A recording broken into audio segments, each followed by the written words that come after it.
Watching that game, like you said, like we knew that was gonna happen at the end there.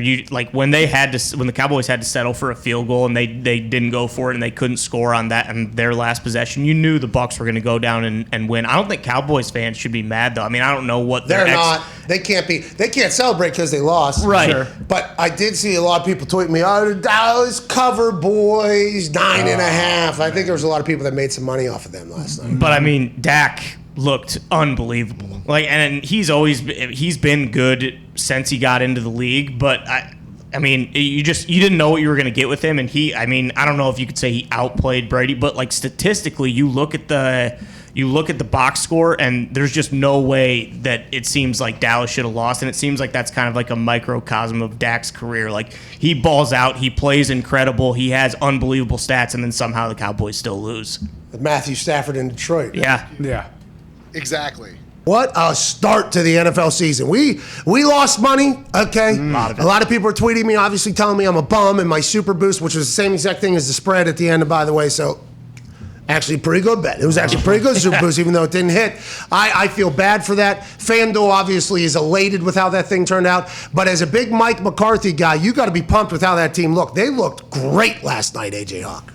Yeah, there's no moral victories. I think we talked about on the show yesterday. If they make it a game, if it's close, and give Dallas hope, then that's kind of it's not a win, but at least hey, like we're not people aren't completely down on them. Yeah, I think it was a fun game. I mean, the Cowboys could have won that thing. They really could have. I think they played well enough. Dak played much better than I thought, coming off of everything that he's dealing with. So it was an awesome game. Some cool schematic things, like offensively, how they took advantage of different things Tampa Bay did, but I think Diggs also standing up for Micah Parsons. Appreciate you, Diggs. I think that was a nice little thing you did for him.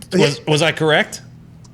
Yeah, he's in a tough spot, man. Like early on in the red zone too, they flash play action in front of him.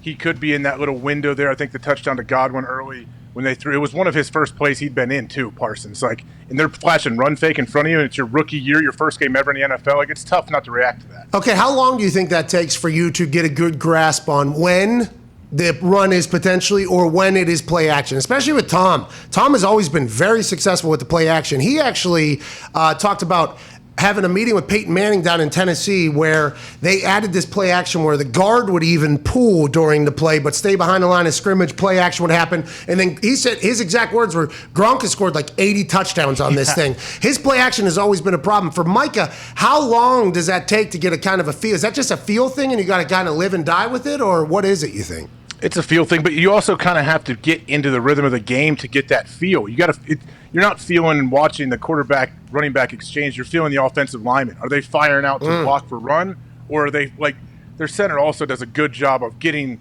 He doesn't go downhill. He doesn't get down the field, but he fires off to go like on his block back towards like the shade or the nose that's over top of him, and it makes it as a linebacker you feel that guy firing off. And you're like, okay, maybe it's a run. And it's going to make you at least check for the run. So, yeah, it's a tough spot, man. It really is. Jensen, by the way, savage of a human. First taunting call in the NFL. And by the way, don't you get thrown out for throwing a punch, though? Yeah. Don't you normally get thrown out? That was a clear punch to the face. Now, by the way, I like that.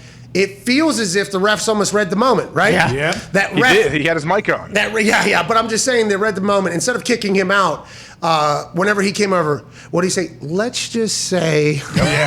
Like he was so mind blown by what Jensen said to the person. And then the ref who heard, there was a punch, and he was like, but he did say, okay, they offset. Let's just fucking go. Like, if that's how it's going to work out forever, I appreciate that. But that's what Jensen's known for, by the way. And Jensen's becoming a vet here now, right? Like a real, he got paid. He's becoming older. Those are tricks that centers know. Like, okay, even if this is a play action, if I can at least make it appear as if I'm coming off to go get somebody or get to the second level, they have to respect it. They have to trust it more. Play action isn't just a quarterback thing. It's an entire offense thing is what you're saying.